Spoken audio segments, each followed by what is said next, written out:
ಆದರೆ ಕೆಂಪು ಬಣ್ಣ ಅದ್ಭುತ. ಖಾರ ಕಡಿಮೆ ಆದ್ರೂ ರುಚಿಕರ. MDH ಕಾಶ್ಮೀರಿ. ನೋಡಿ, ರಾಜ್ಯದಲ್ಲಿ ಒಂದ್ ಕಡೆ ಬರಗಾಲ ಪರಿಸ್ಥಿತಿ, ಬರಗಾಲ ಆವರಿಸಿ ಬಿಟ್ಟಿದೆ. ಮಳೆ ಇಲ್ಲ, ಬೆಳೆ ಇಲ್ಲ, ಅನ್ನದಾತರು ಕಂಗಾಲಾಗಿ ಹೋಗಿದ್ದಾರೆ. ಪರಿಹಾರದತ್ತ ಮುಖ ಮಾಡಿದ್ದಾರೆ. ಇವತ್ತು ಸಿಗ್ಬಹುದು, ನಾಳೆ ಸಿಗ್ಬಹುದು ಅಂತ ಹೇಳಿ. ಇಂಥ ಸಮಯದಲ್ಲಿ ರಾಜಕೀಯ ಪಕ್ಷಗಳು ಒಂದಾಗಬೇಕಾಗಿತ್ತು. ರೈತರ ಸಹಾಯಕ್ಕೆ ಧಾವಿಸಬೇಕಾಗಿತ್ತು. ಪಕ್ಷ ಮರೆತು ರೈತರ ಪರ ನಿಲ್ಲಬೇಕಾಗಿತ್ತು.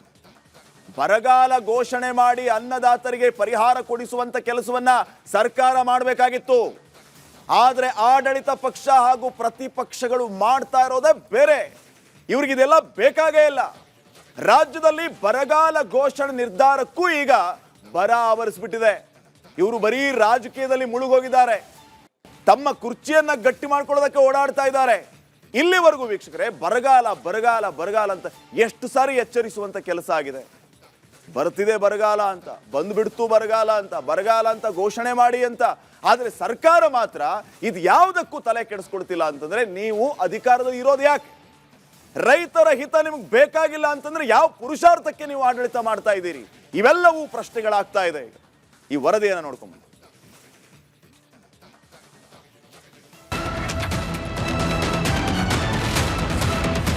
ಬರ ಅಧ್ಯಯನ ಮಾಡಲಿಕ್ಕೋಸ್ಕರ ತಂಡವನ್ನು ಕಳಿಸಬೇಕು ಅಂತ. ಕರುನಾಡಲ್ಲಿ ಈ ಬಾರಿ ಮುಂಗಾರು ಕೈಕೊಟ್ಟಿದೆ. ಎಷ್ಟೊತ್ತಿಗೆ ಮಳೆಯಲ್ಲಿ ಮಿಂದು ಹಸಿರಾಗಬೇಕಿದ್ದ ಭೂಮಿ ಬರಡಾಗಿದೆ. ನೀರಿಲ್ಲದೆ ಬೆಳೆಗಳು ಒಣಗಿ ಹೋಗಿವೆ. ಸಾಲ ಸೂಲ ಮಾಡಿ ಬೆಳೆ ಬೆಳೆದ ರೈತನ ಬದುಕು ಮಳೆ ಬಾರದೆ ಬೀದಿಗೆ ಬಿದ್ದಿದೆ. ಇಂಥ ಕಷ್ಟಕಾಲದಲ್ಲಿ ಅನ್ನದಾತನ ಧ್ವನಿಯಾಗಬೇಕಿದ್ದ ಸರ್ಕಾರ ಬದುಕಿದ್ದು ಸತ್ತಂತೆ ವರ್ತನೆ ಮಾಡ್ತಾ ಇದೆ. ಸರ್ಕಾರವನ್ನ ಬಡಿದೆಬ್ಬಿಸಬೇಕಿದ್ದ ವಿಪಕ್ಷಗಳು ಜವಾಬ್ದಾರಿ ಮರೆತು ಕುಳಿತಿವೆ. ರಾಜ್ಯದಲ್ಲಿ ಬರಗಾಲ ಘೋಷಣೆಗೂ ಆವರಿಸಿದ ಬರ. ಸರ್ಕಾರದಿಂದ ಮೀನಾಮೇಷ, ಬೇಜವಾಬ್ದಾರಿ ವಿಪಕ್ಷ. ಒಂದು ಕಡೆ ರಾಜ್ಯದಲ್ಲಿ ಬರ ಆವರಿಸಿದೆ. ಮಳೆ ಬೆಳೆ ಇಲ್ಲದೆ ಅನ್ನದಾತರು ಪರಿಹಾರದತ್ತ ಮುಖ ಮಾಡ್ತಾ ಇದ್ದಾರೆ. ಇಂಥ ಸಮಯದಲ್ಲಿ ರಾಜಕೀಯ ಪಕ್ಷಗಳು ಒಂದಾಗಬೇಕಿತ್ತು. ಪಕ್ಷ ಮರೆತು ರೈತರ ಪರ ನಿಲ್ಲಬೇಕಿತ್ತು. ಬರಗಾಲ ಘೋಷಿಸಿ ಅನ್ನದಾತರಿಗೆ ಪರಿಹಾರ ಕೊಡಿಸುವ ಕೆಲಸ ಮಾಡಬೇಕಿತ್ತು. ಆದರೆ ಆಡಳಿತ ಪಕ್ಷಗಳು ಹಾಗೂ ಪ್ರತಿಪಕ್ಷಗಳು ಮಾಡ್ತಾ ಇರೋದು ಬೇರೆ.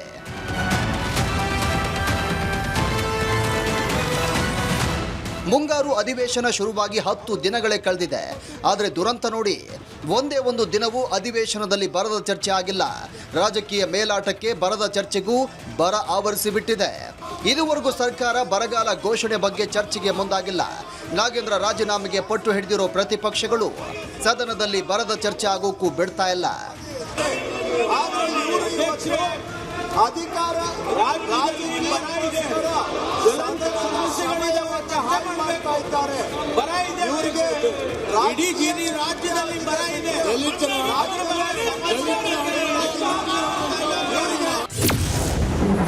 ಬರಗಾಲ ಘೋಷಣೆಯಲ್ಲೂ ರಾಜಕೀಯ ದಗ್ಗದಗ್ಗ. ಇನ್ನು ಬರಗಾಲ ಘೋಷಣೆಯಲ್ಲಿ ರಾಜಕೀಯ ದಗ್ಗದಗಿಸ್ತಾ ಇದೆ. ಆಡಳಿತ ಪಕ್ಷಗಳು ಪ್ರತಿಪಕ್ಷಗಳು ಆರೋಪ ಪ್ರತ್ಯಾರೋಪಕ್ಕೆ ಇಳಿದಿವೆ.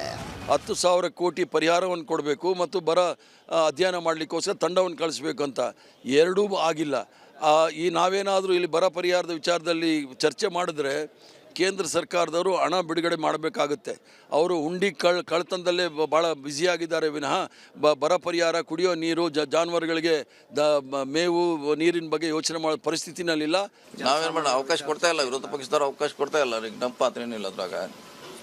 ಅವ್ರು ಅದಕ್ಕೆ ಬರ್ಬೇಕು. ನಿನ್ನ CM ಅವ್ರು ರಿಕ್ವೆಸ್ಟ್ ಮಾಡಿದಾರಲ್ಲ, ನೀವು ಬನ್ನಿ ಚರ್ಚೆ ಮಾಡಿ ನೋಟಿಸ್ ಕೊಡಿ. ನೋಟಿಸ್ ಕೊಡ್ಲಿಕ್ಕೆ ರೆಡಿ ಇಲ್ಲ ಅವರು.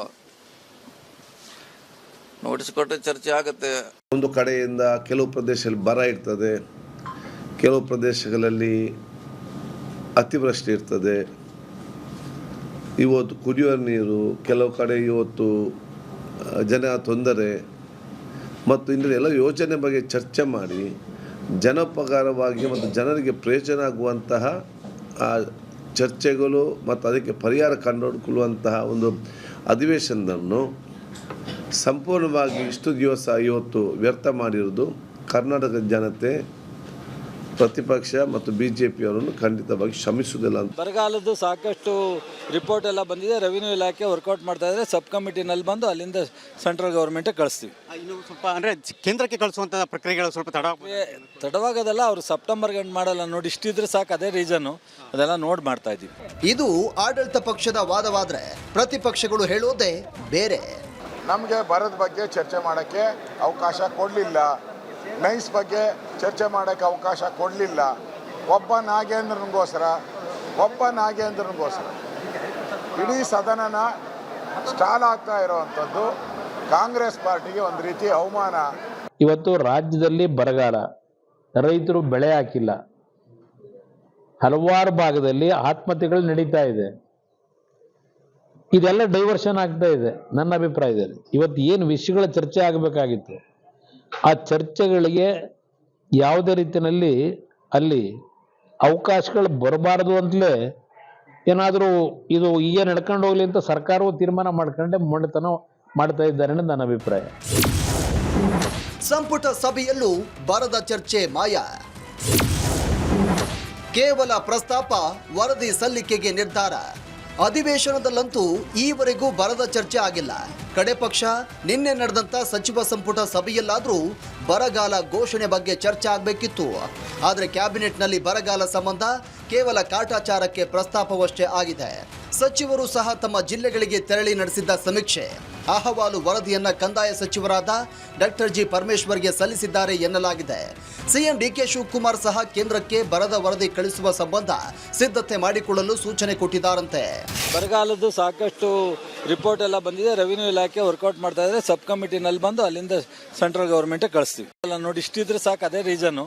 ಅದೆಲ್ಲ ನೋಡಿ ಮಾಡ್ತಾ ಇದ್ದೀವಿ. ಅಂದರೆ ಆಗಸ್ಟ್ ನಂತರ ಕಳಿಸುವಂಥದ್ದು ಅದು ಆ ಥರ ಏನು ಇಲ್ಲ. ರೆವಿನ್ಯೂ ಇಲಾಖೆಗೆ ಹೇಳಿದ್ದಾರೆ ಆದಷ್ಟು ಬೇಗ ಅದನ್ನ ಪರಿಸ್ಥಿತಿ ನೋಡ್ಕೊಂಡು ಏನು ಇದಿದೆ ಅವರ ರೂಲ್ಸ್ ಅಂಡ್ ರೆಗ್ಯುಲೇಷನ್ ಮಾಡಿದ್ದಾರೆ. ಆಡಳಿತ ಪಕ್ಷ ಪ್ರತಿಪಕ್ಷಗಳ ವಿರುದ್ಧ ಆಕ್ರೋಶ ಸ್ಫೋಟ. ಬರಗಾಲ ಘೋಷಣೆ ಸಂಬಂಧ ಕೃಷಿ ಸಚಿವರ ಸಭೆ. ಶೀಘ್ರದಲ್ಲೇ ಕೇಂದ್ರ ಸರ್ಕಾರಕ್ಕೆ ವರದಿ ಸಲ್ಲಿಕೆ. ಇನ್ನು ಬರಗಾಲ ಘೋಷಣೆ ಬಗ್ಗೆ ಅಧಿವೇಶನದಲ್ಲಿ ಚರ್ಚೆ ಮಾಡಿದ ಕೃಷಿ ಸಚಿವರು ಇವತ್ತು ಈ ಬಗ್ಗೆ ಚರ್ಚಿಸಲು ಕೃಷಿ ಭವನದಲ್ಲಿ ಅಧಿಕಾರಿಗಳ ಜೊತೆ ಸಭೆ ಮಾಡಿದ್ರು. ಬಳಿಕ ಮಾತನಾಡಿದ ಕೃಷಿ ಸಚಿವ ನರೇಂದ್ರ ಸ್ವಾಮಿ, ಬರಗಾಲ ಘೋಷಣೆ ಸಂಬಂಧ ವರದಿ ಸಿದ್ಧ ಮಾಡ್ತಿದ್ದೇವೆ. ಈ ತಿಂಗಳಾಂತ್ಯಕ್ಕೆ ಕೇಂದ್ರ ಸರ್ಕಾರಕ್ಕೆ ವರದಿ ಸಲ್ಲಿಸುವುದಾಗಿ ಹೇಳಿದ್ರು. ಈ ಒಂದು ಬರ ಘೋಷಣೆ ಆಗಬೇಕಾದ್ರೆ ವರದಿಯನ್ನು ಕೇಂದ್ರಕ್ಕೆ ಸಲ್ಲಿಸಬೇಕಾಗಿರೋದೇ ಕಂದಾಯ ಇಲಾಖೆ ಆಗಿರೋದ್ರಿಂದ ನಮ್ಮ ಪೂರ್ಣ ಮಾಹಿತಿಯನ್ನು ಸಜ್ಜುಗೊಳಿಸಿ, ಜೊತೆಗೆ ಈ ತಿಂಗಳ ಕೊನೆ ತನಕ, ಯಾಕಂದರೆ ಕೇಂದ್ರ ನಮ್ಮನ್ನು ನೋಡೋದೇನಂತಾರೆ, ಮೊದಲ 5 ವಾರಗಳನ್ನು ಅವರು ಗಮನಿಸ್ತಾರೆ. ಆ 5 ವಾರಗಳಲ್ಲಿ ಈ ತಿಂಗಳ ಕೊನೆಗೆ ಆ ವಾಸ್ತವದ ಚಿತ್ರಣ ಪೂರ್ಣ ಆಗುತ್ತೆ. ಅದಾದ ಮೇಲಿಂದ ನಮ್ಮ ವರದಿನ ಅವರು ಪರಿಶೀಲನೆಗೆ ಬರ್ತಾರೆ. ಈಗಾಗಲೇ ಹಲವಾರು ಕಡೆ ಮಧ್ಯಂತರವಾಗಿ ಗ್ರೌಂಡ್ ರಿಯಾಲಿಟಿನ ಚೆಕ್ ಮಾಡ್ತಕ್ಕಂಥ ಕೆಲಸ ನಡೀತಾ ಇದೆ. ತದನಂತರ ಬರದ ಬಗ್ಗೆ ಘೋಷಣೆ ಮಾಡೋದಕ್ಕೆ ಕೇಂದ್ರಕ್ಕೆ ನಮ್ಮ ವರದಿ ಹೋಗುತ್ತೆ. ನಾವು ಅದನ್ನು ಕಂದಾಯ ಇಲಾಖೆ ಮುಖಾಂತರ ಕಳಿಸ್ಬೇಕು. ನಾವೇ ನೇರವಾಗಿ ಕೇಂದ್ರಕ್ಕೆ ನಾವೇನು ಕೇಳೋವಂಥದ್ದಿಲ್ಲ. ವಾಸ್ತವದ ಚಿತ್ರಣ, ಬೆಳೆ ಮತ್ತು ಇವತ್ತಿನ ಮಳೆ, ಈ ಎಲ್ಲ ವಿಚಾರವನ್ನು ನಾವು ಕ್ರೋಢೀಕರಿಸೋದ್ರಲ್ಲದೆ ಹೆಚ್ಚಿನ ವಿಚಾರವನ್ನು ಕಂದಾಯ ಇಲಾಖೆ ಮುಖಾಂತರ ಕೇಂದ್ರಕ್ಕೆ ವರದಿಯನ್ನು ಸಲ್ಲಿಸಬೇಕು. ಈ ತಿಂಗಳು ಕೊನೆ ತನಕ ನಾವೇನು ಮಾಡೋಕ್ಕಲ್ಲ. ಈ ತಿಂಗಳು ಕೊನೆ ಆದಮೇಲೆ ನಾವು ಎಲ್ಲ ಮಾಹಿತಿಗಳನ್ನ ಕ್ರೋಢೀಕರಿಸಿ ವಾಸ್ತವದ ಚಿತ್ರಣವನ್ನು ಕೇಂದ್ರದ ಮುಂದೆ ಇಟ್ಟು ಬರ ಘೋಷಣೆ ಮಾಡೋದಕ್ಕೆ ಇಷ್ಟು ವಿಷಯಗಳು ಸಮಂಜಸವಾಗಿದ್ದಾವೆ, ನಮ್ಮ ಸಂಕಷ್ಟ ಪರಿಸ್ಥಿತಿಗೆ ಕೇಂದ್ರ ನೆರವು ಬರಬೇಕು ಅನ್ನೋಂಥ ಮನವಿ ಮಾಡಿ. ಇನ್ನು ಮೋಡ ಬಿತ್ತನೆ ಬಗ್ಗೆಯೂ ಮಾತನಾಡಿದ ಕೃಷಿ ಸಚಿವರು, ಇದನ್ನು ನಾವು ನಿರ್ಧರಿಸಲು ಆಗಲ್ಲ, ಜಲಸಂಪನ್ಮೂಲ ಇಲಾಖೆ ನಿರ್ಧರಿಸಬೇಕು ಎಂದಿದ್ದಾರೆ. ಕ್ಲೌಡ್ ಸೀಡಿಂಗ್ ಮಾಡುವಂಥ ಜಾಗದಲ್ಲಿ ಡ್ಯಾಮ್ಗೆ ಕ್ಯಾಚ್ಮೆಂಟ್ ಏರಿಯಾ ಇರುತ್ತಲ್ಲ, ಅಲ್ಲೇ ತಾನೇ ಮಾಡಬೇಕು. ಬೇರೆ ಕಡೆ ಮಾಡಿದ್ರೆ ಏನು ಪ್ರಯೋಜನ? ಸೊ ಅದನ್ನು ಹೇಳ್ಬೇಕಾಗಿರೋದು ಒಂದು ಮೇಜರ್ ಇರಿಗೇಷನ್ ಡಿಪಾರ್ಟ್ಮೆಂಟ್, ಇದು ಮೈನರ್ ಇರಿಗೇಷನ್ ಡಿಪಾರ್ಟ್ಮೆಂಟ್, ಇಬ್ಬರೊಳಗೊಬ್ಬರು ಹೇಳ್ಬೇಕು. ಮೋಡ ಬಿತ್ತನೆ ಭಾಳ ಪ್ರಮುಖ ಆಗಿರ್ತಕ್ಕಂಥದ್ದು. ಈಗ ಯಾವ ಹಂತಕ್ಕೆ ಬಂದಿದೆ, ಆಗಿದೆಯಾ? ಕ್ಯಾಬಿನೆಟಲ್ಲಿ ಅಪ್ರೂವ್ ಮಾಡಿದ್ದೀವಿ. 4Gಗೆ ಹೋಗಿದೆ ಫೈನಾನ್ಸ್ಗೆ. ಇವತ್ತು ಆಗಿರಬೇಕದು. ಸೋಮವಾರದಿಂದ ಪ್ರಕ್ರಿಯೆ ಸ್ಟಾರ್ಟ್ ಮಾಡ್ತೀವಿ. ಯಾವುದು ಅದಕ್ಕೆ 4G ನಲ್ಲೇ ಕೊಟ್ಟಿದ್ದೀವಿ. ಟೆಂಡರ್ ಆದ್ರೆ ಲೇಟ್ ಆಗುತ್ತೆ ಅಂತ. ಎಷ್ಟು ಪ್ರಮಾಣದಲ್ಲಿ ಮಾಡೋದಕ್ಕೆ ಅಂತ ಮೊದಲ ಹಂತದಲ್ಲಿ 60 ಡೇಸ್ ಅಂತ ಹೇಳಿದ್ದೀವಿ. ಎಲ್ಲೆಲ್ಲಿ ಮೋಡ ಅವೈಲಬಲ್ ಇದೆ ಅಲ್ಲಲ್ಲಿ ಮಾಡ್ತೀವಿ. ಒಂದೆಡೆ ಮಳೆ ಇಲ್ಲದೆ ಕಂಗಾಲಾಗಿರುವ ರೈತರು ಪರಿಹಾರಕ್ಕಾಗಿ ಕಾಯ್ತಾ ಇದ್ದಾರೆ. ಇನ್ನೊಂದು ಕಡೆ ವಿಧಾನಸೌಧದ ಕಲಾಪದಲ್ಲಿ ಬರಗಾಲದ ಚರ್ಚೆಯೇ ಮಾಯವಾಗಿದೆ. ಆಗಸ್ಟ್ 27ಕ್ಕೆ ಕಲಾಪ ಮುಗಿಯೋದ್ರಿಂದ 30ರ ಬರ ಘೋಷಣೆಯ ನಂತರ ಸದನದಲ್ಲಿ ಜನಪ್ರತಿನಿಧಿಗಳ ಧ್ವನಿ ಅಡಗಿದಂತಾಗುವುದಂತೂ ಸತ್ಯ.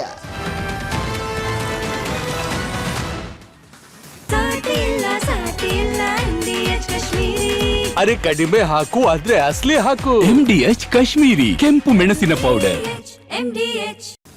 ನೋಡಿ, ಸರ್ಕಾರ ಹಾಗೂ ಪ್ರತಿಪಕ್ಷಗಳ ಈ ರೀತಿಯ ನಡೆಗೆ ಆಕ್ರೋಶ ವ್ಯಕ್ತವಾಗ್ತಾ ಇದೆ. ಅದು ಸಹಜ ಕೂಡ. ಈಗ ಇವರೆಲ್ಲ ಕೇಂದ್ರ ಸರ್ಕಾರದ ಮೇಲೆ ಹಾಕೋದು, ಈಗ ರಾಜ್ಯ ಸರ್ಕಾರವಾಗಿ ಇವರೇನ್ ಮಾಡಬೇಕು ಅನ್ನುವಂತ ಪ್ರಶ್ನೆ ಇದೆ. ನೀವು ಬರಗಾಲ ಅಂತ ಘೋಷಣೆ ಮಾಡಿದ್ರಾ? ಇದು ನಿನ್ನೆ ಮೊನ್ನೆಯ ಸಮಸ್ಯೆ ಅಲ್ಲ. ಜೂನ್ ನಿಂದ ಈ ರೀತಿಯ ತೊಂದರೆ ಆಗ್ತಾ ಇದೆ. ಮಾನ್ಸೂನ್ ಲೇಟ್ ಆಗಿ ಎಂಟ್ರಿ ಆಗಿದೆ, ಮಳೆಯ ಕೊರತೆ ಇದೆ, ಅಲ್ಪ ಮಳೆ ಆಗಿದೆ, ಮಳೆ ವಿಳಂಬ ಆಗಿದೆ, ಇಷ್ಟೆಲ್ಲ ತೊಂದರೆಗಳಾಗ್ತಾ ಇದೆ, ಬರಗಾಲದ ಪರಿಸ್ಥಿತಿ ನಿರ್ಮಾಣ ಆಗಿದೆ. ನಿಮ್ಮ ಜವಾಬ್ದಾರಿಯಿಂದ ನೀವು ಕೆಲಸ ಮಾಡಿದ್ರ ಅನ್ನುವಂಥ ಪ್ರಶ್ನೆ ಇಲ್ಲಿ ಮೂಡುತ್ತೆ. ಈ ಕ್ಷಣದವರೆಗೂ ಕೂಡ ಇವರು ಕೇಂದ್ರ ಸರ್ಕಾರತ್ತನೇ ಬೊಟ್ಟು ಮಾಡ್ತಾ ಇದ್ದಾರೆ. ನೀವೀಗ ರಾಜ್ಯದಲ್ಲಿ ಈ ರೀತಿಯ ಪರಿಸ್ಥಿತಿ ಇದೆ ಅಂದ್ಮೇಲೆ ಬರಗಾಲ ಅಂತ ಯಾಕೆ ಘೋಷಣೆ ಮಾಡಲಿಲ್ಲ? ನಿಯಮಗಳನ್ನ ಮಾರ್ಪಾಡು ಮಾಡಿ ಅಂತ ಕೇಂದ್ರಕ್ಕೆ ಯಾಕೆ ಇಲ್ಲಿವರೆಗೂ ಮನವಿಯನ್ನ ಮಾಡ್ಕೊಳ್ಳಿಲ್ಲ? ಇದು ಪ್ರಶ್ನೆ ಅಲ್ವಾ? ರಾಜ್ಯದ ಜನ ಮಾತಾಡಿದ್ದಾರೆ ವಿಚಾರವಾಗಿ, ಕೇಳಿಸ್ಕೊಂಬ. ಕರ್ನಾಟಕ ರಾಜ್ಯದಲ್ಲಿ, ಇಡೀ ಕರ್ನಾಟಕ ರಾಜ್ಯದಲ್ಲಿ ಬರಗಾಲ ಇದೆ. ಅಸೆಂಬ್ಲಿ ನಡೀತಾ ಇದೆ. ಕಾಂಗ್ರೆಸ್ದವ್ರು BJP ಮೇಲೆ ಹೇಳ್ತಾರೆ, BJP ಕಾಂಗ್ರೆಸ್ ಮೇಲೆ ಹೇಳ್ತಾರೆ. ಒಬ್ಬರ ಮೇಲೆ ಗುಬ್ಬೆ ಆಡ್ಕೋತಾ ಕಾಲ ಹರಣ ಮಾಡ್ಕೋತಾ ಇದ್ದಾರೆ. ದಯಮಾಡಿ ರೈತರ ಬಗ್ಗೆ ಇವ್ರ ಬಳಿ ಕಾಳಜಿ ಇಲ್ಲ. ರೈತರ ಬಗ್ಗೆ ಆವಾಜ್ ಎಬ್ಸೋ ಒಬ್ಬನು MLA ಇಲ್ಲ, ಮಂತ್ರಿ ಇಲ್ಲ, ಯಾರೂ ಇಲ್ಲ. ರೈತರಿಗೆ ಬೆನಿಫಿಟ್ ಮಾಡಬೇಕಂಬ ಭಾವನೆ ಇಲ್ಲ. ಇವ್ರು ಖಾಲಿ ಅವರು ರೈತರಿಗೆ ಕೊಲ್ಲಕ ಚಿಂತನೆ ಮಾಡ್ತಾರೆ. ಯಾಕೆ ಮಾಡ್ಬೇಕ್ರಿ ಅದಿಸನು? ರೈತರು ಬರಗಾಲ ಆಗ್ಯದ, ರೈತರು ನೋಡ್ಬೇಕಲ್ಲ. ಎಲ್ಲ ಸ್ಟೇಟ್, ಎಲ್ಲ ಒಂದು ತಾಲೂಕು, ಒಂದು ಸ್ಟೇಟ್ ಕಡೆ ಹೋಗ್ಬೇಕು. ಎಲ್ಲ ಮಂತ್ರಿ ಒಬ್ಬರು ನೋಡ್ಬೇಕಲ್ಲ, ಪರಿಚಯ ಮಾಡಬೇಕು. ಬೆಳೆ ಹೆಂಗವ ಹೆಂಗಿಲ್ಲ, ರೈತರು ಯಾರು ನಮ್ಮದಾಗಾರ. ಇವ್ರು ನಾಲಾಯಕ ಅಂತ ಇವ್ರು ಸರ್ಕಾರ. ಇಂಥ ಸರ್ಕಾರಕ್ಕೆ ಧಿಕ್ಕಾರ ಮಾಡ್ಬೇಕಿಂತ ಸರ್ಕಾರಕ್ಕೆ. BJP ಅವ್ರು ಕಾಂಗ್ರೆಸ್ ಏನದ್ರಿ, ಎಲ್ಲ ಒಂದು ಅಣ್ಣತಂಬ್ರಿ ಅವು. ಎಲ್ಲ ಇಬ್ಬರು ಅಣ್ಣತಂಬ್ರಿ. ಏನೋ ರೈತರಿಗೆ ಕೊಲ್ಲಕಂದೇನೆ. DK ಶಿವಕುಮಾರ್ ಅವರು ಪ್ರಮಾಣ ವಚನ ತೊಗೊಂಡ ರೈತರ ಸಾಲ ಮನ್ನಾ ಅಂತಂದು ಘೋಷಣೆ ಮಾಡ್ತೇವೆ. ಕೆಲವೇ ದಿನದಲ್ಲಿ ಸಿಹಿ ಸುದ್ದಿ ಕೊಡ್ತೇ ಅಂದರು. ಸಿಹಿ ಸುದ್ದಿ ಇಲ್ಲ, ಕೆಟ್ಟು ಸುದ್ದಿ ಇಲ್ಲ. ಅವ್ರಿಗೆ ಖಾಲಿ CM ಆಗೋದಿತ್ತು. CM ಕುರ್ಜಿ ಮೇಲೆ ಕುಂತಾರ, CM ಕುರ್ಜಿ ಮೇಲೆ ಆರಾಮ್ ಇರ್ತಾರೆ. ಆಗಸ್ತನ ಒಂದು ಆದ್ಮೇಲೆ ಒಂದು. ಈಗ BJPದವ್ರು ಅಪೋಸಿಷನ್ದಾಗಾರ. ಆಗಸ್ತನ ನಾವು ರೈತರ ಪರವಾಗಿ ಅಂತಾರೆ. ಅವ್ರ ಮೇ ಆದ್ಮೇಲೆ ಅವ್ರು ಭೀ ಮತ್ತೆ ರೈತರ ಪರವಾಗಿರಲ್ರು. ರೈತರು ಹೆಡಕ್ಕೆ ಮುರಿಲಕ್ಕ ಎಲ್ಲೂ ಮುರಿಲಕ್ಕ ಇರ್ತಾರೆ. ಕರ್ನಾಟಕ ರಾಜ್ಯ ನೋಡಿ, ಜನ ಸರ್ಕಾರದ ಬಗ್ಗೆ, ಎಲ್ಲ ಪಕ್ಷಗಳ ಬಗ್ಗೆ ಯಾವ ರೀತಿ ಮಾತಾಡ್ತಾ ಇದ್ದಾರೆ ಅನ್ನೋದನ್ನ ಕೇಳಿಸ್ಕೋಬೇಕು ಆಡಳಿತದಲ್ಲಿ ಇರುವಂತವ್ರು. ಇದರ ಮಧ್ಯೆ ಈಗ ಮೋಡ ಬಿತ್ತನೆಯ ವಿಚಾರವಾಗಿ ಭಾರಿ ಚರ್ಚೆ ಆಗ್ತಾ ಇದೆ. ಇವನ್ ಕ್ಯಾಬಿನೆಟ್ ನಲ್ಲಿಯೂ ಕೂಡ ಇದ್ರ ಬಗ್ಗೆ ಅನುಮೋದನೆ ಸಿಕ್ಕಿದೆ. ಮೋಡ ಬಿತ್ತನೆ ಆಗ್ಬೇಕು ಅನ್ನೋ ವಿಚಾರ. ಹಾಗಿದ್ರೆ ಏನಿದು ಮೋಡ ಬಿತ್ತನೆ? ಇದರಿಂದ ಯಾವ ರೀತಿ ಅನುಕೂಲ ಆಗುತ್ತೆ ನೋಡಿ. ಮೋಡ ಬಿತ್ತನೆ ಅಂತಂದ್ರೆ ಕೃತಕವಾಗಿ ಮಳೆ ತರಿಸುವ ಒಂದು ವೈಜ್ಞಾನಿಕವಾದಂತಹ ತಂತ್ರವೇ ಈ ಮೋಡ ಬಿತ್ತನೆ. ಮೊದಲು ರೆಡಾರ್ ಮೂಲಕ ಮೋಡಗಳ ಅಧ್ಯಯನ ಮಾಡಲಾಗುತ್ತೆ. ಯಾವ ರೀತಿ ಅಂತಂದ್ರೆ ಈ ತೇವಾಂಶ, ಮಳೆ ಸುರಿಸದಂತಹ ಸೂಕ್ತ ಮೋಡಗಳೇನಿರುತ್ತೆ ಅವುಗಳನ್ನು ಗುರುತು ಮಾಡುವಂತ ಕೆಲಸ ಆಗುತ್ತೆ. ಅಂಥ ಮೋಡಗಳ ಮೇಲೆ ವಿಮಾನಗಳ ಮೂಲಕ ರಾಸಾಯನಿಕಗಳ ಸಿಂಪಡಣೆ ಆಗುತ್ತೆ. ಎಂಥ ರಾಸಾಯನಿಕ? ಆ ಮೋಡದ ಮೇಲೆ ಸಿಲ್ವರ್ ಅಯೋಡೈಡ್ ಮತ್ತು ಪೊಟ್ಯಾಷಿಯಂ ಅಯೋಡೈಡ್ ಸಿಂಪಡಣೆ ಮಾಡಲಾಗುತ್ತೆ. ಈ ರಾಸಾಯನಿಕಗಳು ಯಾವ ರೀತಿ ಕೆಲಸ ಮಾಡುತ್ತೆ ಅಂತಂದ್ರೆ ಈ ಮಳೆ ಸುರಿಸದಂತಹ ಗಟ್ಟಿಯಾದಂತಹ ಮೋಡಗಳನ್ನ ಹನಿಗಳಾಗಿ ಮಾರ್ಪಾಡು ಮಾಡೋದಕ್ಕೆ ಈ ಕೆಮಿಕಲ್ಗಳು ಸಹಾಯ ಮಾಡುತ್ತೆ. ಇದರ ಜೊತೆಗೆ ಡ್ರೈ ಐಸ್ ಕೂಡ ಮೋಡವನ್ನ ತಂಪಾಗಿಸುತ್ತೆ. ಇದರಿಂದಾಗಿ ನೀರಿನ ಹನಿಗಳು ರೂಪುಗೊಂಡು ಮಳೆ ಆಗುತ್ತೆ. ಇದೇ ಮೋಡ ಬಿತ್ತನೆ. ಈ ಮೋಡ ಬಿತ್ತನೆ ಮಾಡಬೇಕು ಅನ್ನುವಂಥ ಆಗ್ರಹ ಮೊದಲಿನಿಂದನೂ ಕೂಡ ಜೋರಾಗಿ ಕೇಳಿ ಬರ್ತಾ ಇತ್ತು. ಕ್ಯಾಬಿನೆಟ್ನಲ್ಲಿ ಇದ್ರ ಬಗ್ಗೆ ಚರ್ಚೆ ಆಯಿತು. ಈಗ ಅನುಮೋದನೆ ಕೂಡ ಸಿಕ್ಕಿದೆ. ಸೋಮವಾರದಿಂದನೇ ಮೋಡ ಬಿತ್ತನೆ ಮಾಡ್ತೀವಿ ಅಂತಾನೂ ಕೂಡ ಈಗಾಗಲೇ ಸಚಿವರು ಹೇಳಿದ್ದಾರೆ. ನೋಡೋಣ ಈ ನಿಟ್ಟಿನಲ್ಲಿ ಯಾವ ರೀತಿ ಕೆಲಸ ಮಾಡ್ತಾರೆ ಅಂತ. ನೆಕ್ಸ್ಟ್,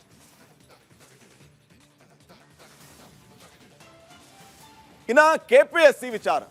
KPSC ಪಶು ವೈದ್ಯಕೀಯ ನೇಮಕಾತಿ ಹಗರಣಕ್ಕೆ ಮೇಜರ್ ಟ್ವಿಸ್ಟ್ ಸಿಕ್ಕಿದೆ.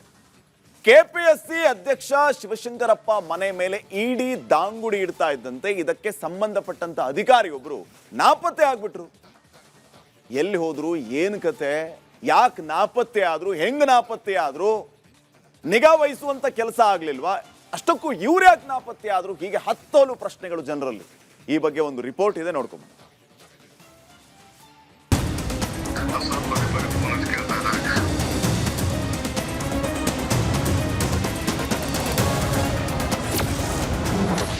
IAS ಅಧಿಕಾರಿ ಜ್ಞಾನೇಂದ್ರ ಕುಮಾರ್ ನಾಪತ್ತೆ. ಇಡೀ ರೇಡ್ ಬೆನ್ನಲ್ಲೇ ಜ್ಞಾನೇಂದ್ರ ಕುಮಾರ್ ಎಸ್ಕೇಪ್. ಕರ್ನಾಟಕ ಲೋಕಸೇವಾ ಆಯೋಗದ ಕರ್ಮಕಾಂಡ ದೇಶದಾದ್ಯಂತ ಭಾರಿ ಸಂಚಲನ ಸೃಷ್ಟಿಸಿದೆ. ಅಕ್ರಮದ ಕೂಟವಾಗಿದ್ದ ಕೆಪಿಎಸ್ಸಿಯ ಭ್ರಷ್ಟಾಚಾರದ ಕೋಟಿಯನ್ನ ಛಿದ್ರ ಮಾಡಿದ್ದೇ ರಿಪಬ್ಲಿಕ್ ಕನ್ನಡ. ಕೆಪಿಎಸ್ಸಿಯ ಅಧ್ಯಕ್ಷ ಶಿವಶಂಕರಪ್ಪ ತನ್ನ ಮಗಳ ಉದ್ಯೋಗಕ್ಕಾಗಿ ನಕಲಿ ಪ್ರಮಾಣ ಪತ್ರ ಸೃಷ್ಟಿಸಿ ಉದ್ಯೋಗ ಕೊಡಿಸೋದನ್ನ ಪಟಾಬಯಲು ಮಾಡಿದ್ದೆವು. ಇನ್ನು ಅತಿ ದೊಡ್ಡ ಪಶು ವೈದ್ಯಕೀಯ ನೇಮಕಾತಿ ಹಗರಣವನ್ನ ಬಯಲಿಗೆಳೆದು ಭ್ರಷ್ಟರ ಎದೆ ನಡುಗಿಸಿದ್ವಿ. ಒಂದು ಹುದ್ದೆಗೆ 80 ಲಕ್ಷ ರೂಪಾಯಿ ಡೀಲ್ ನಡೆಸಿದ್ದನ್ನ ಬಯಲಿಗೆಳೆದಿದ್ವಿ. ಇದಾದ ಬೆನ್ನಲ್ಲೇ ಶಿವಶಂಕರಪ್ಪ ಅಮಾನತು ಮಾಡಿ ರಾಜ್ಯಪಾಲರೇ ಆದೇಶ ಹೊರಡಿಸಿದ್ದರು. ಅಲ್ಲದೆ ಇಡಿ ಕೂಟ ರೇಡ್ ಮಾಡಿ ಶಿವಶಂಕರಪ್ಪನ ಜನ್ಮ ಜಾಲಾಡುತ್ತಿದೆ. ಇದರ ಬೆನ್ನಲ್ಲೇ ಪಶು ವೈದ್ಯಕೀಯ ನೇಮಕಾತಿ ಹಗರಣಕ್ಕೆ ಮೇಜರ್ ಟ್ವಿಸ್ಟ್ ಸಿಕ್ಕಿದೆ. ಪಶು ವೈದ್ಯಕೀಯ ಪರೀಕ್ಷಾ ನಿಯಂತ್ರಕರಾಗಿದ್ದ IAS ಅಧಿಕಾರಿ ಜ್ಞಾನೇಂದ್ರ ಕುಮಾರ್ ಎಸ್ಕೇಪ್ ಆಗಿದ್ದಾರೆ.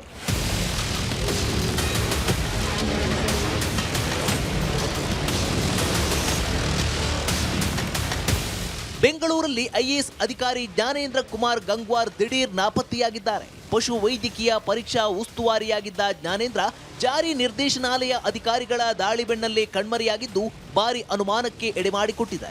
IAS ಅಧಿಕಾರಿ ಜ್ಞಾನೇಂದ್ರ ಕುಮಾರ್ ನಾಪತ್ತೆ ಬೆನ್ನಲ್ಲೇ ಅಲರ್ಟ್ ಆಗಿರುವ ಅಧಿಕಾರಿಗಳು ಕೂಡಲೇ ಪತ್ತೆ ಮಾಡಿ ಅಂತ ಬೆಂಗಳೂರು ಪೊಲೀಸ್ ಕಮಿಷನರ್ ಸೀಮಂತ್ ಕುಮಾರ್ ಸಿಂಗ್ಗೆ ಮನವಿ ಮಾಡಿದ್ದಾರೆ. ದೂರು ಆಧರಿಸಿ ತನಿಖೆಗಿಳಿದ ಪೊಲೀಸರಿಗೆ ಸಿಕ್ಕ ಮಾಹಿತಿ ಏನು ಅಂತ ನೋಡೋದಾದ್ರೆ, IAS ಜ್ಞಾನೇಂದ್ರ ಪರಾರಿ. IAS ಅಧಿಕಾರಿ ಜ್ಞಾನೇಂದ್ರ ದೆಹಲಿಗೆ ಪರಾರಿಯಾಗಿರುವ ಶಂಕೆ ವ್ಯಕ್ತವಾಗಿದೆ. ಗಡಿಬಿಡಿಯಲ್ಲಿ ದೆಹಲಿಗೆ ಟಿಕೆಟ್ ಬುಕ್ಕಿಂಗ್ ಮಾಡಿರುವುದು ಗೊತ್ತಾಗಿದೆ. ಗುರುವಾರ ಮಧ್ಯಾಹ್ನ 1:31ಕ್ಕೆ ಫ್ಲೈಟ್ ಟಿಕೆಟ್ ಬುಕ್ ಮಾಡಿದ್ದಾರೆ. ಇಂಡಿಗೋ ವಿಮಾನದ ಟಿಕೆಟ್ಗೆ 30,253 ರೂಪಾಯಿ ನೀಡಿದ್ದು HDFC ಕ್ರೆಡಿಟ್ ಕಾರ್ಡ್ನಲ್ಲಿ ಟಿಕೆಟ್ ಬುಕ್ ಮಾಡಿದ್ದಾರೆ. ಅಲ್ಲದೆ ಜ್ಞಾನೇಂದ್ರ ಮೊಬೈಲ್ ಲೊಕೇಶನ್ ಆಧರಿಸಿ ಟ್ರ್ಯಾಕ್ ಮಾಡಿದ್ದು ಏರ್ಪೋರ್ಟ್ನಲ್ಲಿ ಮೊಬೈಲ್ ಸ್ವಿಚ್ ಆಫ್ ಮಾಡಿಕೊಂಡಿದ್ದಾರೆ. ಇನ್ನು ಕುಟುಂಬಸ್ಥರ ಸಂಪರ್ಕಕ್ಕೂ ಜ್ಞಾನೇಂದ್ರ ಸಿಕ್ಕಿಲ್ಲ. ನೋಡಿ, ಅದು ಮಾಹಿತಿ ಒಂದೆರಡು ದಿನದ ಹಿಂದೆ ಬಂದಿದೆ. ಇನ್ನು ಯಾವುದೋ ಫಾರ್ಮಲ್ ಕಂಪ್ಲೇಂಟು ಅವ್ರ ಕುಟುಂಬದವರಾಗಲಿ ಅಥವಾ ಬೇರೆಯವ್ರು ಯಾರನ್ನ ಆಗಲಿ ಲಾಡ್ಜ್ ಮಾಡಿಲ್ಲ.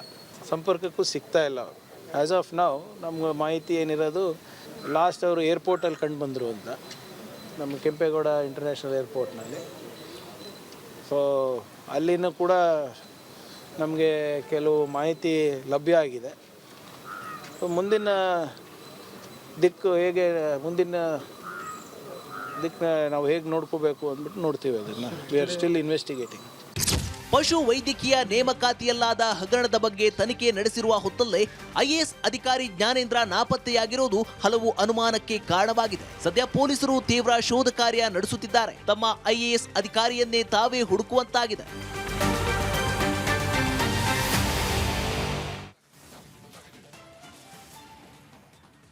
ನೋಡಿ, ಅತ್ಯಾಚಾರ ಕೇಸಲ್ಲಿ ಜೈಲಲ್ಲಿ ಮುದ್ದೆ ಮುರಿತಾ ಇದ್ರು ಕೂಡ ಪ್ರಜ್ವಲ್ ರೇವಣ್ಣಗೆ ಬುದ್ಧಿ ಬಂದಿಲ್ವಾ ಅನ್ನುವಂತಹ ಪ್ರಶ್ನೆ ಈಗ ಮೂಡ್ತಾ ಇದೆ. ಹಲವು ರೀತಿಯ ಬೆಳವಣಿಗೆಗಳು, ಆ ಜೈಲಿನ ಒಳಗಡೆ ಆಗ್ತಾ ಇರುವಂತಹ ಬೆಳವಣಿಗೆಗಳು ನಾನಾ ರೀತಿಯ ಪ್ರಶ್ನೆಗಳಿಗೆ ಕಾರಣ ಆಗ್ತಾ ಇದೆ. ಜೈಲಿನ ಒಳಗಡೆ ಯಾವ ರೀತಿಯ ವ್ಯವಸ್ಥೆ ಇದೆ, ಇಡೀ ದೇಶವೇ ಪರಪ್ಪನ ಅಗ್ರಹಾರದಲ್ಲಿರುವಂತಹ ವ್ಯವಸ್ಥೆಯ ವಿಚಾರವಾಗಿ ಭಾರಿ ಚರ್ಚೆಯನ್ನ ಮಾಡ್ತು, ಹಲವು ಪ್ರಶ್ನೆಗಳನ್ನ ಮಾಡ್ತು. ಇಷ್ಟೆಲ್ಲ ಆದ್ಮೇಲೆ ಪ್ರಜ್ವಲ್ ರೇವಣ್ಣಗೆ ಬುದ್ಧಿ ಮಾತ್ರ ಬಂದಿಲ್ಲ. ತನ್ನದೇ ಚಾಳಿಯನ್ನ ಮುಂದುವರಿಸಿರುವಂತಹ ಪ್ರಜ್ವಲ್ ಕರ್ಮಕಾಂಡಗಳು ಒಂದೊಂದಾಗೆ ಹೊರಗೆ ಬೀಳ್ತಾ ಇದೆ. ಇದರ ನಡುವೆ ಗೃಹ ಸಚಿವರ ಉಡಾಫೆ ಉತ್ತರ, ಈ ಉಡಾಫೆ ಉತ್ತರಗಳು ಜನರನ್ನ ಕೆರಳಿಸಿವೆ. ನೋಡ್ಕೊಂಬನ್ನಿ.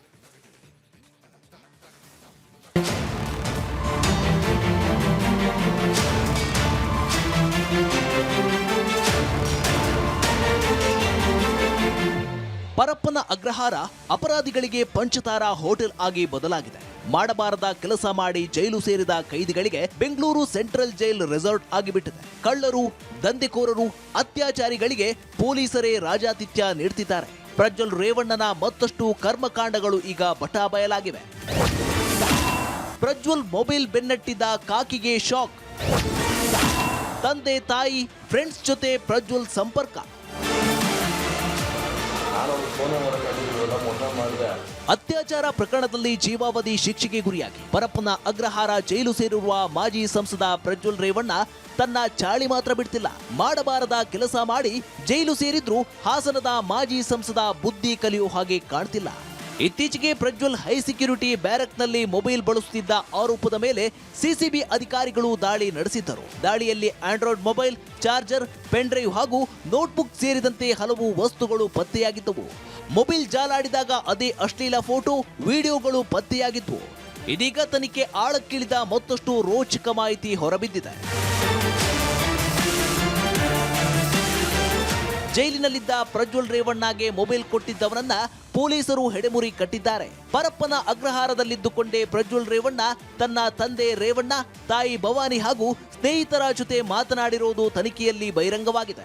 ಅಷ್ಟಕ್ಕೂ ಪ್ರಜ್ವಲ್ ಮೊಬೈಲ್ ಸಿಕ್ಕಿದ್ದೇಗೆ ಅಂತ ನೋಡೋದಾದ್ರೆ, ಪ್ರಜ್ವಲ್ ಫೋನ್ ಸಿಕ್ಕಿದ್ದೇಗೆ ಬಾಣಸವಾಡಿ ನಿವಾಸಿ ನವೀನ್ನಿಂದ ಪ್ರಜ್ವಲ್ಗೆ ಮೊಬೈಲ್ ಪೂರೈಕೆಯಾಗಿದೆ. ಪ್ರಜ್ವಲ್ ಬ್ಯಾರಕ್ನಲ್ಲಿ ಪ್ರತಾಪ್ ರಾಯ್ ಎಂಬಾತ ಇದ್ದಾನೆ. ಇದೇ ಪ್ರತಾಪ್ ರಾಯ್ ನವೀನ್ ಮೂಲಕ ಫೋನ್ ತರಿಸಿದ್ದಾನೆ. ಕ್ರಿಮಿನಲ್ ಕೇಸ್ನಲ್ಲಿ ನವೀನ್ ಜೈಲಿನಲ್ಲಿದ್ದಾಗ ಪ್ರತಾಪ್ ಪರಿಚಯವಾಗಿದ್ದ. ಈಗಾಗಲೇ ಮೊಬೈಲ್ ಕೊಟ್ಟಿದ್ದ ನವೀನ್ನನ್ನ ಬಂಧಿಸಲಾಗಿದೆ. ಪ್ರಜ್ವಲ್ ಬಳಸುತ್ತಿದ್ದ ಸಿಮ್ ಕಾರ್ಡ್ ಬೇರೆಯವರ ಹೆಸರಿನಲ್ಲಿದ್ದು, ಒಂದು ಸಿಮ್ ಆಂಧ್ರಪ್ರದೇಶದಲ್ಲಿ ಸಕ್ರಿಯವಾಗಿರುವುದು ಪತ್ತೆಯಾಗಿದೆ.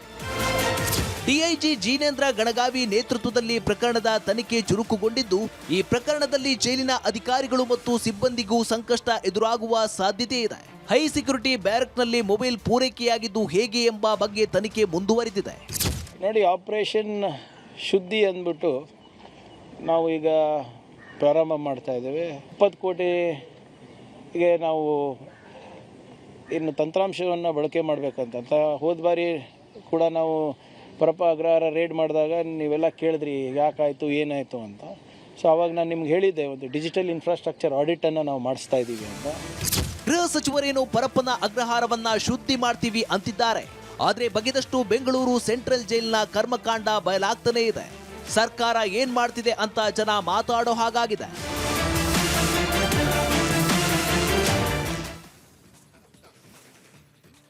ನೋಡಿ, ಪ್ರಿಯಾಂಕ್ ಖರ್ಗೆ ಅವರು ಗೃಹ ಖಾತೆಯನ್ನ ವಹಿಸಿಕೊಂಡು 3 ತಿಂಗಳೇ ಕಳೆದಿದೆ. ಈ 3 ತಿಂಗಳಲ್ಲಿ ಪ್ರಿಯಾಂಕ್ ಖರ್ಗೆ ಅವರು ಮಾಡಿದ್ದೇನು ಅನ್ನುವಂಥ ಪ್ರಶ್ನೆ ಮೂಡುತ್ತೆ.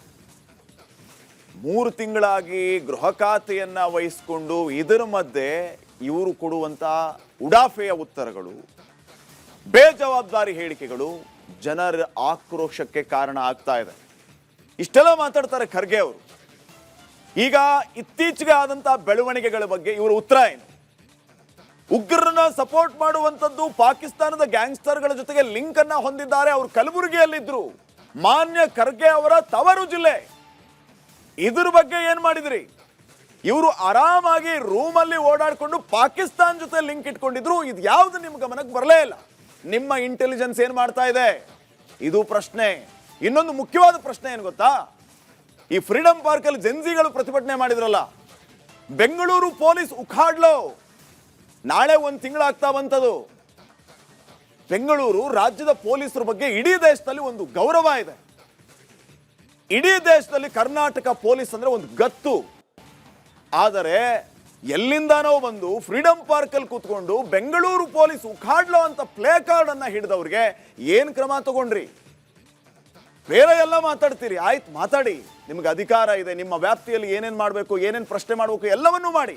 ಅಟ್ ದ ಸೇಮ್ ಟೈಮ್ ನಮ್ಮ ರಾಜ್ಯದ ಪೊಲೀಸರ ಬಗ್ಗೆ ಯಾರೋ ಬಂದು ಬೆಂಗಳೂರು ಪೊಲೀಸ್ ಉಖಾಡ್ಲೋ ಅಂತ ಪ್ಲೇ ಕಾರ್ಡ್ ಹಿಡಿದವರಲ್ಲ, ಇಡೀ ದೇಶದಲ್ಲಿ ಈಗ ಬೇರೆ ರಾಜ್ಯದವರು ಮಾತಾಡ್ಕೊಳ್ಳೋಂಗಾಯ್ತು ರಾಜ್ಯದ ಪೊಲೀಸರ ಬಗ್ಗೆ. ಅರೆ, ಪೊಲೀಸರ ಮುಂದೆನೆ ಆ ರೀತಿಯ ಪ್ಲೇ ಕಾರ್ಡ್ ಹಿಡ್ಕೊಂಡಂತ ಟೈಮಲ್ಲಿ ಯಾರು ಅವ್ರ ಮೇಲೆ ಕ್ರಮನೇ ತಗೊಳ್ತಾ ಇಲ್ಲ ಅಂತಂದ್ರೆ, ನೀವೇ ಗೌರವಿಸ್ಲಿಲ್ಲ ಅಂತಂದ್ರೆ ಬೇರೆಯವ್ರು ಏನು ಗೌರವಿಸ್ತಾರೆ? ಬೆಂಗಳೂರು ಪೊಲೀಸರ ಬಗ್ಗೆ ಗೌರವ ಇಲ್ವಾ? ರಕ್ಷಕರ ಬಗ್ಗೆ ರಕ್ಷಣೆ ಇಲ್ವಾ? ಪ್ರಿಯಾಂಕ್ ಖರ್ಗೆ ಅವ್ರು ಏನ್ ಮಾಡ್ತಾ ಇದ್ದಾರೆ? ಹಾಗಿದ್ರೆ ಏನ್ ಕ್ರಮ ತಗೊಂಡ್ರಿ? 1-2 ಲಿಸ್ಟ್ ದೊಡ್ಡದಾಗ್ತಾ ಹೋಗುತ್ತೆ. ಜನರ ನಿರೀಕ್ಷೆ ನಿಮ್ಮ ಉಡಾಫೆಯ ಉತ್ತರ ಅಲ್ಲ. ಗೃಹ ಖಾತೆಯನ್ನ 3 ತಿಂಗಳಿಂದ ನೀವು ಹೇಗೆ ನಿಭಾಯಿಸ್ತಾ ಇದ್ದೀರಿ ಅನ್ನುವಂಥ ಪ್ರಶ್ನೆ ಆಗುತ್ತೆ. ಗಮನಿಸ್ಬೇಕು ಇವನ್ನೆಲ್ಲ ಖರ್ಗೆ ಅವರು. ನಿಮ್ಮ ಕಾರ್ಯದ ಮೂಲಕ ಉತ್ತರ ಕೊಡಿ ಇವಕ್ಕೆಲ್ಲ. ಈ ವರದಿ ನೋಡ್ಕೊಂಬನ್ನಿ.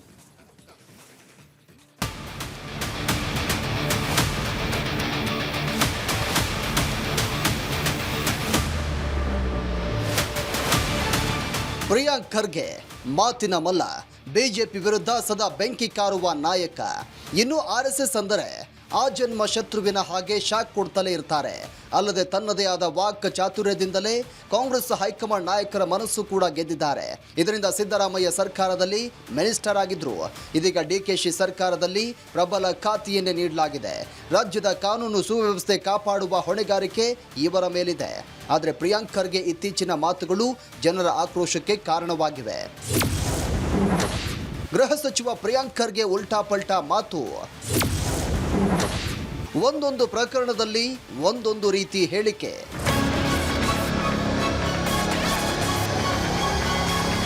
ಗೃಹ ಖಾತೆ ಜವಾಬ್ದಾರಿ ಹೊತ್ತು ಸರಿಯಾಗಿ 3 ತಿಂಗಳಾಗಿಲ್ಲ. ಅದಾಗಲೇ ಪ್ರಿಯಾಂಕ್ ಖರ್ಗೆಯ ಆಡಳಿತ ವೈಖರಿ ಹಳಿ ತಪ್ಪಿದಂತಿದೆ. ಇದಕ್ಕೆ ಬೆಸ್ಟ್ ಎಕ್ಸಾಂಪಲ್ ಈ 3 ವಿಚಾರಗಳು. ಮೊದಲನೆಯದು ಪ್ರಜ್ವಲ್ ರೇವಣ್ಣ, ಎರಡನೆಯದು ಕೆಪಿಎಸ್ಸಿ ನೇಮಕಾತಿ ಹಗರಣ, ಮೂರನೆಯದ್ದು ಬರ. ಇವುಗಳ ತಾಳಮೇಳವಿಲ್ಲದಂತೆ ಮಾತನಾಡಿದ್ದು. ಮೊದಲನೆಯದಾಗಿ ಪ್ರಜ್ವಲ್ ಬ್ಯಾರೆಕ್ನಲ್ಲಿ ಮೊಬೈಲ್ ಪತ್ತೆ ಬಗ್ಗೆ ಕೇಳಿದ್ರೆ ಗೃಹ ಸಚಿವ ಪ್ರಿಯಾಂಕ್ ಖರ್ಗೆ ಒಂದೊಂದು ರೀತಿ ಹೇಳಿಕೆಯನ್ನ ಕೊಡ್ತಿದ್ದಾರೆ. ಇತ್ತೀಚೆಗೆ ನಾನೇ ಜೈಲಿನ ಮೇಲೆ ದಾಳಿ ಮಾಡಿಸಿದ್ದು ಅಂದಿದ್ರು. ಮೊನ್ನೆ ಪ್ರಜ್ವಲ್ ಫೋನ್ನಲ್ಲಿ ಮಾತನಾಡಿದ್ದು ಹಳೆಯ ವಿಡಿಯೋ ಅಂದಿದ್ರು. ಇದೀಗ ಇಂಥ ಲೋಪಗಳನ್ನ ಸರಿ ಮಾಡ್ತೀನಿ ಅಂತಿದ್ದಾರೆ. ಈ CCB ರೇಡ್ ಸ್ವಪ್ರೇರಣೆಯಿಂದ ಎಲ್ಲ ನಾನೇ ಮಾಡಿಸಿದ್ದು. ಬಟ್ ಇದು ಹೊಸದ ಹಳೆ ವಿಡಿಯೋ ಅಂತ ಗೊತ್ತಾಗಿದೆಯಾ ಸರ್? ಸ್ವಲ್ಪ ಹಳೇದಿದೆ. ನಾನು ಜವಾಬ್ದಾರಿ ವಹಿಸ್ಕೊಳ್ಳೋದಕ್ಕಿಂತ ಮುಂಚಿದ ವಿಡಿಯೋ ಇರೋದು ಸರ್. ಇನ್ನೊಂದು ಏನು ಕೊಟ್ಟರು ಅವೆಲ್ಲನೂ ಕೂಡ ತನಿಖೆ ನಡೀತಾ ಇದೆ. ನೋಡಿ, ಆಪರೇಷನ್ ಶುದ್ಧಿ ಅಂದ್ಬಿಟ್ಟು ನಾವು ಈಗ ಪ್ರಾರಂಭ ಮಾಡ್ತಾ ಇದ್ದೇವೆ.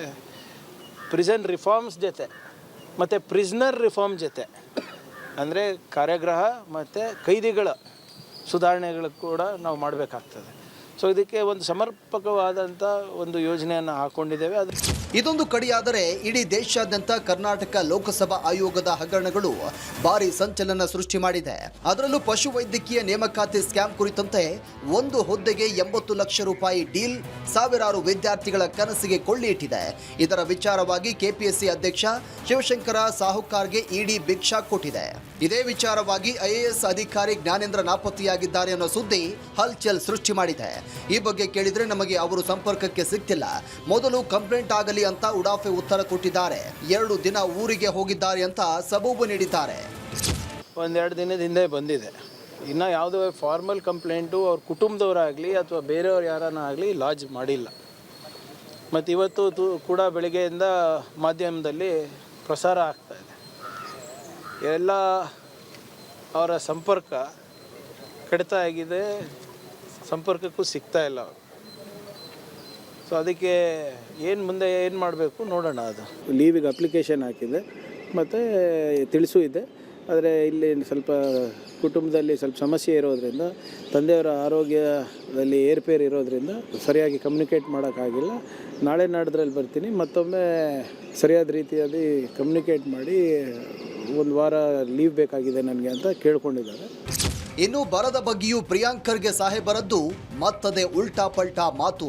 ಇನ್ನು ಕಳೆದ ತಿಂಗಳು ಫ್ರೀಡಂ ಪಾರ್ಕ್ನಲ್ಲಿ ಜನ್ಜಿ ಪ್ರತಿಭಟನೆ ದಗದಗಿಸಿತ್ತು.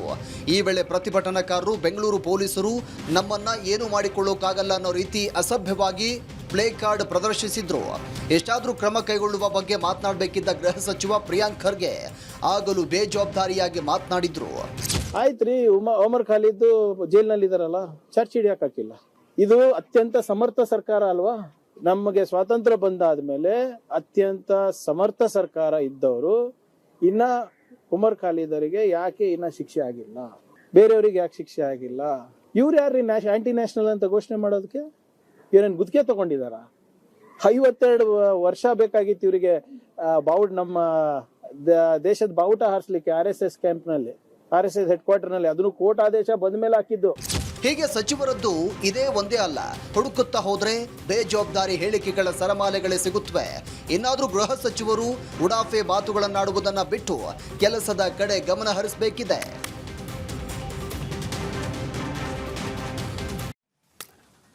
MDH ದಮ್ ಆಲು, ದಾಲ್ ತಡ್ಕ ಮತ್ತು ಮಶ್ರೂಮ್ ಮಸಾಲೆ. MDH ನಿಂದ ಊಟ ಪ್ರತಿ ಸಲ ಸ್ವಾದಿಷ್ಟಕರ. MDH ಯಾವಾಗ್ಲೂ ನಿಮ್ಗೆ ಹೊಸ ರುಚಿ ನೀಡಲು ಪ್ರತಿಬದ್ಧವಾಗಿದೆ. ಆಹಾರ ಸುರಕ್ಷತೆ ಹಾಗೂ ಗುಣಮಟ್ಟ ಇಲಾಖೆ ಪನ್ನೀರ್ ಪ್ರಿಯರಿಗೆ ಬಿಗ್ ಶಾಕ್ ಅನ್ನ ಕೊಟ್ಟಿದೆ. ಕೃತಕ ಪನ್ನೀರ್ ವಿರುದ್ಧ ಸಮರವನ್ನೇ ಸಾರಿದೆ. ರಾಜ್ಯದಲ್ಲಿ 1 ವರ್ಷಗಳ ಕಾಲ ಕೃತಕ ಪನ್ನೀರ್ಗೆ ನಿಷೇಧ ಹೊರಡಿಸಿ ಆದೇಶವನ್ನು ಹೊರಡಿಸಿದೆ.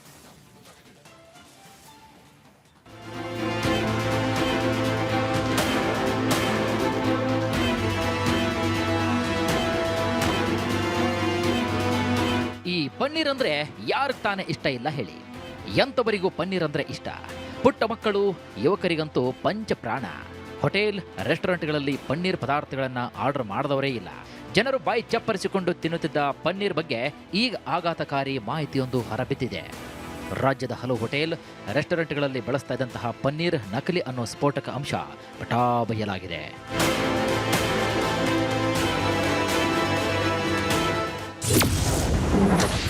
ಕೃತಕ ಪನ್ನೀರ್ ವಿರುದ್ಧ ಸಮರ ಸಾರಿದ ಸರ್ಕಾರ.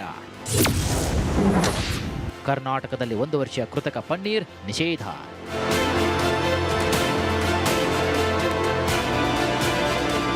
ಆಶ್ಚರ್ಯ ಅನಿಸಿದ್ರೂ ಇದು ಸತ್ಯ. ಆಹಾರ ಸುರಕ್ಷತೆ ಮತ್ತು ಗುಣಮಟ್ಟ ಇಲಾಖೆಯ ಪನ್ನೀರ್ ಪ್ರಿಯರಿಗೆ ಬಿಗ್ ಶಾಕ್ ಕೊಟ್ಟಿದೆ. ಕೃತಕ ಪನ್ನೀರ್ ವಿರುದ್ಧ ಸಮರವನ್ನೇ ಸಾರಿದೆ. ರಾಜ್ಯದಲ್ಲಿ 1 ವರ್ಷಗಳ ಕಾಲ ಕೃತಕ ಪನ್ನೀರ್ನ ನಿಷೇಧಿಸಿ ಆದೇಶವನ್ನು ಹೊರಡಿಸಿದೆ. ಆಹಾರ ಸುರಕ್ಷತಾ ನಿಯಮಾವಳಿ ಪ್ರಕಾರ ಪನ್ನೀರ್ನ ಕೇವಲ ಹಾಲಿನಿಂದ ಮಾತ್ರ ತಯಾರಿಸಬೇಕು. ಹಾಲಿನ ನೈಸರ್ಗಿಕ ಕೊಬ್ಬಿನಿಂದ ಪನ್ನೀರನ್ನು ತಯಾರಿಸಬೇಕು. ಆದರೆ ಪನ್ನೀರ್ ಪದಾರ್ಥಗಳಿಗೆ ಡಿಮ್ಯಾಂಡ್ ಹೆಚ್ಚಾಗ್ತಾ ಇದ್ದಂತೆ ಉತ್ಪಾದಕರು ಕಳ್ಳದಾರಿಯನ್ನು ಹಿಡಿದಿದ್ರು. ನಕಲಿ ಪನ್ನೀರ್ನ ಹೋಟೆಲ್ ಹಾಗೂ ರೆಸ್ಟೋರೆಂಟ್ಗಳಿಗೆ ಮಾರಾಟ ಮಾಡ್ತಾ ಇದ್ರು. ಅಂದರೆ ಕೃತಕವಾಗಿ ತಯಾರಿಸಿದ ಅನಲಾಗ್ ಪನ್ನೀರ್ ಪೂರೈಸ್ತಾ ಇದ್ರು. ಕಡಿಮೆ ಬೆಲೆಗೆ ಸಿಗುತ್ತೆ ಅಂತ ಹೋಟೆಲ್ ಹಾಗೂ ರೆಸ್ಟೋರೆಂಟ್ಗಳಲ್ಲೂ ಕೂಡ ಈ ನಕಲಿ ಪನ್ನೀರನ್ನು ಬಳಸಿ ಬಿಸಿ ಬಿಸಿ ಪದಾರ್ಥಗಳನ್ನು ತಯಾರಿಸಿ ಗ್ರಾಹಕರಿಗೆ ನೀಡ್ತಾ ಇದ್ರು. ಆದರೆ ಈಗ ರಾಜ್ಯದಲ್ಲಿ ಈ ನಕಲಿ ಪನ್ನೀರ್ಗೆ ಬ್ರೇಕ್ ಬಿದ್ದಿದೆ. ರಾಜ್ಯದಲ್ಲಿ 1 ವರ್ಷದವರೆಗೆ ಕೃತಕ ಪನ್ನೀರ್ ಬ್ಯಾನ್ ಮಾಡಲಾಗಿದೆ. ಕರ್ನಾಟಕ ಆಹಾರ ಸುರಕ್ಷತೆ ಮತ್ತು ಗುಣಮಟ್ಟ ಇಲಾಖೆ ಅನಲಾಗ್ ಪನ್ನೀರ್ನ ನಿಷೇಧಿಸಿ ಆದೇಶವನ್ನು ಹೊರಡಿಸಿದೆ. ಹೋಟೆಲ್, ರೆಸ್ಟೋರೆಂಟ್ಗಳಲ್ಲಿ ಈ ಕೃತಕ ಪನ್ನೀರ್ ಬಳಕೆ, ಸಂಗ್ರಹಣೆ, ಮಾರಾಟವನ್ನು ಬ್ಯಾನ್ ಮಾಡಿದೆ. ಒಂದು ವೇಳೆ ಆಹಾರ ನಿಯಂತ್ರಣ ಕಾಯ್ದೆ ಉಲ್ಲಂಘಿಸಿ ಮಾರಿದರೆ ಕ್ರಮದ ಎಚ್ಚರಿಕೆ ಕೂಡ ನೀಡಿದೆ.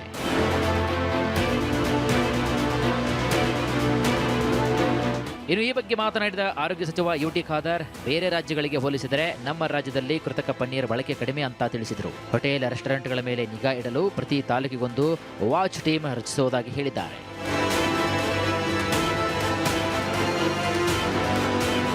ನೋಡಿ, ಕೃತಕ ಪನ್ನೀರು ತಯಾರಿಕೆ ನಮ್ಮ ರಾಜ್ಯದಲ್ಲಿ ಇಲ್ಲ, ಭಾಳ ಕಡಿಮೆ. ಎಲ್ಲಿ ಪನ್ನೀರ್ಗೆ ವೆಜಿಟೇರಿಯನ್ ಎಲ್ಲಿ ಜಾಸ್ತಿ ಡಿಮಾಂಡ್ ಇರ್ತದೆ, ಮಹಾರಾಷ್ಟ್ರ, ರಾಜಸ್ಥಾನ, ಗುಜರಾತ್, ಇಲ್ಲಿ ಅದು ವ್ಯಾಪಕವಾಗಿ ಇರುವಂಥದ್ದು. ನಮ್ಮಲ್ಲಿ ನಾವು ಭಾಳಷ್ಟು ರೇಟ್ ಮಾಡೋ ಸಂದರ್ಭದಲ್ಲಿ ಇದು ಏನು ಪನ್ನೀರ್ ಹೇಳ್ತೇವೆ, ನಮ್ಗೆ ಸಿಕ್ಕಿದ್ದು ಭಾಳ ಕಡಿಮೆ. ಆದರೂ ಕೂಡ ನಾವು ಆದೇಶ ಅದನ್ನು ಬ್ಯಾನ್ ಅಂತ ನಾವು ಆದೇಶ ಮಾಡಿದ್ದೇವೆ. ಯಾಕೆ ಅಂತ ಹೇಳಿದರೆ, ಅಲ್ಲಿ ತಯಾರು ಮಾಡ್ತಾಯಿದ್ರು, ಅಲ್ಲಿ ಮಾರ್ಕೆಟ್ ಬಂದಾಗಿದೆ ಅಂತೇಳಿ ಇಲ್ಲಿ ಕಳಿಸೋದು ಬೇಡ ಅಂತ ಹೇಳಿಕೊಂಡು ನಾವು ಅದನ್ನು ಪ್ರಿಕಾಷನ್ ಆಗಿ ನಾವು ಕೂಡ ಅದನ್ನು ಬ್ಯಾನ್ ಅಂತ ನಾವು ಆದೇಶ ಮಾಡಿದ್ದೇವೆ. ಅದಕ್ಕಾಗಿ ನಾನು ಬಹುಶಃ ಎಲ್ಲ ತಾಲೂಕು ಮಟ್ಟದಲ್ಲಿ ಒಂದು ವಾಚ್ ಟೀಮ್ ಮಾಡಬೇಕಂತೇಳಿ ನಾನು ಇವತ್ತು ಚರ್ಚೆ ಮಾಡಿ, ನಾನು ಇಲಾಖೆ ಮತ್ತು ಕಾನೂನು ವ್ಯಾಪ್ತಿಯಲ್ಲಿ ಇವತ್ತು ಚರ್ಚೆ ಮಾಡ್ತಾ ಇದ್ದೇವೆ. ವಾಚ್ ಟೀಮ್ ಅಂತ ಹೇಳಿದರೆ ಒಂದು ಪ್ರತಿ ತಾಲೂಕಿನಲ್ಲಿ ಅದು ನಮ್ಮ 40 ವರ್ಷಕ್ಕೆ ಮೇಲ್ಪಟ್ಟವರು, retired employers and retired people, doctor ಇದ್ದವ್ರು ಇರ್ತಾರೆ, ಫುಡ್ ನ್ಯೂಟ್ರಿಷನ್ ಇರ್ತಾರೆ, ಈ ಅದು ಸಂಬಂಧಪಟ್ಟಾಗೆ ಸ್ವಲ್ಪ ಜ್ಞಾನವುಳ್ಳವರು ಇರ್ತಾರೆ, ಅಥವಾ ಬೇರೆ ಬೇರೆ ಗೌರ್ಮೆಂಟ್ ಸೆಕ್ಟರ್, ಯೂನಿವರ್ಸಿಟಿ ಸೆಕ್ಟರ್, ಇದರಲ್ಲಿ ಫ್ಯಾಕಲ್ಟಿ ಮೆಂಬರ್ಸ್ ಇದ್ದಾರೆ. They or senior citizens. ನಾವು ಅವರು ರಿಟೈರ್ಡ್ ಆಗಿದ್ದಾರೆ, ಅವರಿಗೆ ಒಂದು ಸೋಷಿಯಲ್ ಕೆಲಸ ಮಾಡಬೇಕೆಂಬ ಒಂದು ಇಚ್ಛೆ ಇರ್ತದೆ. ಅಂಥ ಒಂದು ಜಿಲ್ಲೆಯಲ್ಲಿ ಗುರುತಿಸಿ ಮತ್ತು ತಾಲೂಕಲ್ಲಿ ಗುರುತಿಸಿಕೊಂಡು ಅವರಿಗೆ ನಾವು ಕೆಲವೊಂದು ಪವರ್ ಕೊಡೋದು, ಹೋಗಿ ಇನ್ಸ್ಪೆಕ್ಷನ್ ಮಾಡೋದು, ಬರೋದು, ಮತ್ತು ನಮಗೆ ಅದರ ರಿಪೋರ್ಟು ಕೊಡೋದು. ನೋಡಿದ್ರಲ್ವಾ, ನಾವು ದಿನನಿತ್ಯ ಸೇವಿಸುವಂತಹ ಆಹಾರ ಕೂಡ ಎಷ್ಟರ ಮಟ್ಟಿಗೆ ನಕಲಿ ಆಗಿದೆ ಅಂತ. ಇನ್ನು ಮುಂದೆ ಪನ್ನೀರ್ ತಿನ್ನೋಕ್ಕೂ ಮುನ್ನ ಯಾವುದಕ್ಕೂ ಕೂಡ ಒಂದ್ಸಲ ಯೋಚನೆ ಮಾಡಿ. ಈಗ ನಮ್ಮ ಅಭಿಯಾನ ಸ್ಟೋರಿಗೆ ಬರೋಣ ವೀಕ್ಷಕರೇ. ಕಸ್ತೂರಿ ರಂಗನ್ ವರದಿ, ಈ ಕಸ್ತೂರಿ ರಂಗನ್ ವರದಿ ಜಾರಿ ವಿಚಾರ ಮತ್ತೆ ಭಾರಿ ಸದ್ದು ಮಾಡ್ತಾ ಇದೆ. ಪಶ್ಚಿಮ ಘಟ್ಟಗಳ ರಕ್ಷಣೆಗೆ ಇದನ್ನ ಜಾರಿ ಮಾಡಬೇಕು ಅಂತ ಕೇಂದ್ರ ಸರ್ಕಾರ ಸಜ್ಜಾಗಿದೆ.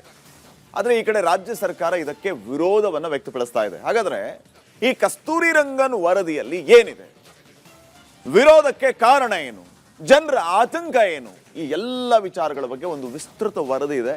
ಇದನ್ನ ನೋಡ್ಕೊಂಬನ್ನಿ. ಆಮೇಲೆ ಇದೇ ವಿಚಾರವಾಗಿ ನಿಮ್ಮ ಅಭಿಪ್ರಾಯಗಳನ್ನು ನಮ್ಮ ಜೊತೆ ಹಂಚ್ಕೊಳ್ಳಿ. ವೈಜ್ಞಾನಿಕವಾಗಿ ಮಾಡಿದರೆ ಸಮಸ್ಯೆ ಇರಲಿಲ್ಲ. ಕಸ್ತೂರಿ ರಂಗನ್ ರಿಪೋರ್ಟೊಳಗೆ ನಿಮ್ಮ ತೋಟ ಇದ್ದರೆ ನಿಮ್ಮ ತೋಟಕ್ಕೆ ಮುಟ್ಟಲ್ಲ ಅವರು. ಸೊ ನಿಮ್ಮ ತೋಟ ನೀವು ಹೆಂಗಿದೆಯೋ ಹಂಗೆ ನೋಡ್ಕೋತಾರೆ. ನನಗೆ ಗೊತ್ತಿರೋ ಹಂಗೆ ನಾನು ನನ್ನ ಇಡೀ ಜೀವನನ ಅದಕ್ಕೆ ಮುಡುಪಾಗಿ ಇಟ್ಕೊಂಡಿದ್ದೀನಿ. ಸೊ ನಾನು ಅಲ್ಲಿ ಓಡಾಡಿದ್ದೀನಿ. ಕಸ್ತೂರಿ ರಂಗನ್ ವರದಿ ಜಾರಿಗೆ ಕೇಂದ್ರ ಸಜ್ಜು. ಕೇಂದ್ರದ ನಿರ್ಧಾರಕ್ಕೆ ರಾಜ್ಯ ಸರ್ಕಾರ ವಿರೋಧ. ಕಸ್ತೂರಿ ರಂಗನ್ ವರದಿ ಹಲವು ವರ್ಷಗಳಿಂದ ಚರ್ಚೆಯಲ್ಲಿರುವ ವಿಷಯ. ಈ ವರದಿ ಬಗ್ಗೆ ಈಗಾಗಲೇ ಪರ ವಿರೋಧದ ಕೂಗು ಕೇಳಿಬಂದಿವೆ. ಪಶ್ಚಿಮ ಘಟ್ಟಗಳ ಪರಿಸರ ಸಂರಕ್ಷಣೆ ದೃಷ್ಟಿಯಿಂದ ಈ ವರದಿ ಸೂಕ್ತ ಅಂತ ಕೇಂದ್ರ ಸರ್ಕಾರ, ಪರಿಸರವಾದಿಗಳು ಹೇಳಿದ್ರೆ ಇದು ಸುಮಾರು 1.5 ಕೋಟಿ ಜನರ ಬದುಕಿನ ಪ್ರಶ್ನೆ. ಈ ವರದಿ ಜಾರಿ ಮಾಡೋದು ಸರಿಯಲ್ಲ ಅನ್ನೋದು ರಾಜ್ಯ ಸರ್ಕಾರದ ವಾದ. ಕಸ್ತೂರಿ ರಂಗನ್ ವರದಿಗೂ ಮೊದಲು ಮಾಧವ ಗಾಡ್ಗೀಳ್ ಸಮಿತಿ ವರದಿ ಬಂದಿತ್ತು. ಮೊದಲು ಅದರ ಹಿನ್ನೆಲೆಯನ್ನ ನೋಡೋದಾದ್ರೆ, ಮಾಧವ ಗಾಡ್ಗೀಳ್ ವರದಿ. ಪಶ್ಚಿಮ ಘಟ್ಟಗಳ ಪರಿಸರ ಸಂರಕ್ಷಣೆಯೇ ನಮ್ಮ ಉದ್ದೇಶ ಅಂತ ಕೇಂದ್ರ ಸರ್ಕಾರ ಒಂದು ಸಮಿತಿ ರಚನೆ ಮಾಡಿತ್ತು. ಪರಿಸರ ತಜ್ಞ ಮಾಧವ ಗಾಡ್ಗೀಳ್ ನೇತೃತ್ವದ ಈ ಸಮಿತಿ 2011 ಆಗಸ್ಟ್ 31ರಂದು ತನ್ನ ವರದಿಯನ್ನು ಸಲ್ಲಿಸಿತ್ತು.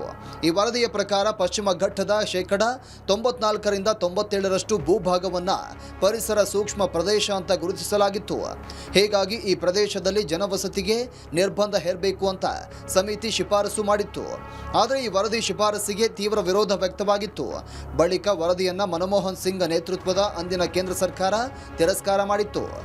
ಇದಾದ ಬಳಿಕ ಇಸ್ರೋ ಮಾಜಿ ಮುಖ್ಯಸ್ಥ ವಿಜ್ಞಾನಿ ಕಸ್ತೂರಿ ರಂಗನ್ ಸಾರಥ್ಯದಲ್ಲಿ ಮತ್ತೊಂದು ಸಮಿತಿ ರಚಿಸಲಾಯಿತು. 2013 ಏಪ್ರಿಲ್ 15ರಂದು ಕಸ್ತೂರಿ ರಂಗನ್ ಸಾರಥ್ಯದ ಸಮಿತಿ ಕೇಂದ್ರ ಸರ್ಕಾರಕ್ಕೆ ವರದಿ ಸಲ್ಲಿಸಿತ್ತು. ಕಸ್ತೂರಿ ರಂಗನ್ ವರದಿ ಗುಜರಾತ್ನ ತಪತಿ ನದಿ ಮೂಲದಿಂದ ಹಿಡಿದು ಮಹಾರಾಷ್ಟ್ರ, ಗೋವಾ, ಕರ್ನಾಟಕ, ಕೇರಳ, ತಮಿಳುನಾಡಿನ ಕನ್ಯಾಕುಮಾರಿವರೆಗೂ 1,64,280 ಚದರ ಕಿಲೋಮೀಟರ್ ಪ್ರದೇಶವನ್ನು ಪಶ್ಚಿಮ ಘಟ್ಟ ಅಂತ ಕಸ್ತೂರಿ ರಂಗನ್ ವರದಿ ಗುರುತಿಸಿದೆ. ಈ ಪೈಕಿ ಕರ್ನಾಟಕದ ಬೆಳಗಾವಿ, ಉತ್ತರ ಕನ್ನಡ, ದಕ್ಷಿಣ ಕನ್ನಡ, ಚಿಕ್ಕಮಗಳೂರು, ಶಿವಮೊಗ್ಗ, ಉಡುಪಿ, ಕೊಡಗು ಹಾಗೂ ಚಾಮರಾಜನಗರ ಜಿಲ್ಲೆಗಳ ಹಲವು ಭೂಭಾಗ ಪಶ್ಚಿಮ ಘಟ್ಟದ ವ್ಯಾಪ್ತಿಗೆ ಬರಲಿದೆ. ಈ ಪ್ರದೇಶದಲ್ಲಿ ಗಣಿಗಾರಿಕೆ, ಕ್ವಾರಿ, ಮರಳು ಗಣಿಗಾರಿಕೆ, ಜಲವಿದ್ಯುತ್ ಯೋಜನೆ, ಪವನ ವಿದ್ಯುತ್ ಯೋಜನೆ ಸೇರಿದಂತೆ ಎಲ್ಲ ರೀತಿಯ ಕಾರ್ಯಗಳನ್ನು ಸ್ಥಗಿತಗೊಳಿಸಬೇಕು. 20,000 ಚದರ ಮೀಟರ್ಗಳಿಗಿಂತಲೂ ದೊಡ್ಡ ಕಟ್ಟಡ ನಿರ್ಮಿಸುವಂತಿಲ್ಲ ಅಂತ ಶಿಫಾರಸು ಮಾಡಲಾಗಿದೆ. ಈ ಪ್ರದೇಶದಲ್ಲಿ ಸಿಮೆಂಟ್, ಕಲ್ಲು, ರಾಸಾಯನಿಕ ಬಳಕೆ ಹಾಗೂ ಜನವಸತಿ ಪ್ರದೇಶ ನಿರ್ಮಾಣಕ್ಕೂ ನಿಷೇಧ ವಿಧಿಸಬೇಕು ಅಂತ ವರದಿಯಲ್ಲಿದೆ. ಈ ಕಸ್ತೂರಿ ರಂಗನ್ ವರದಿ ಜಾರಿಗೆ ಇದೀಗ ಕೇಂದ್ರ ಸರ್ಕಾರ ಸಿದ್ಧತೆ ಮಾಡಿಕೊಳ್ತಾ ಇದೆ. ಆದರೆ ಕೇಂದ್ರ ಸರ್ಕಾರದ ವರದಿಗೆ ರಾಜ್ಯ ಸರ್ಕಾರ ವರದಿಗೆ ರೆಡ್ ಸಿಗ್ನಲ್ ತೋರಿಸಿದೆ. ಕಸ್ತೂರಿ ರಂಗನ್ ವರದಿಯನ್ನು ತಿರಸ್ಕಾರ ಮಾಡೋದಾಗಿ ಅರಣ್ಯ ಸಚಿವ ರಾಮಲಿಂಗಾರೆಡ್ಡಿ ಹೇಳಿದ್ದಾರೆ. ನಮ್ಮ ರಾಜ್ಯದ 10 ಜಿಲ್ಲೆಗಳ ವ್ಯಾಪ್ತಿಗೆ ಇದು ಬರುತ್ತೆ. ಹಿಂದೆ 6 ಬಾರಿ ನೋಟಿಫೈ ಮಾಡಿದರು. ಈಗಲೂ ಕೂಡ ನಿನ್ನೆ ವಿಧಾನಸಭೆಯಲ್ಲಿ ನಮ್ಮ ಪೊನ್ನಣ್ಣವರು, ತಮ್ಮಣ್ಣವರು ಮತ್ತು ರಾಜೇಗೌಡರು ಇವರೆಲ್ಲ ಕೂಡ ಪ್ರಶ್ನೆ ಮಾಡಿದರು. ನಮ್ಮ ಸರ್ಕಾರದ ನಿಲುವನ್ನು ಸ್ಪಷ್ಟವಾಗಿ ನಾವು ತಿರಸ್ಕಾರ ಮಾಡ್ತೀವಿ, ಅದನ್ನು ಒಪ್ಪೋಕ್ಕಾಗೋದಿಲ್ಲ ಅಂತ ಹೇಳಿದ್ದೀನಿ. ಇದನ್ನೇ ಕೇಂದ್ರ ಸರ್ಕಾರಕ್ಕೂ ಕೂಡ ನಾವು ಕಳಿಸ್ತೀವಿ. ಕಸ್ತೂರಿ ರಂಗನ್ ವರದಿ ಜಾರಿಗೆ ಪರಿಸರವಾದಿಗಳ ಆಗ್ರಹ. ಕಸ್ತೂರಿ ರಂಗನ್ ವರದಿ ಜಾರಿಗೆ ಪರಿಸರವಾದಿಗಳು ಆಗ್ರಹಿಸಿದ್ದಾರೆ. ಮುಂದಿನ ಪೀಳಿಗೆಗೆ ಗಾಳಿ ನೀರು ಸಿಗಬೇಕಂದ್ರೆ ಪಶ್ಚಿಮ ಘಟ್ಟ ಉಳಿಲೇಬೇಕು, ಅದಕ್ಕೆ ಈ ವರದಿ ಜಾರಿ ಆಗಲೇಬೇಕು ಅಂತ ಒತ್ತಾಯಿಸಿದ್ದಾರೆ.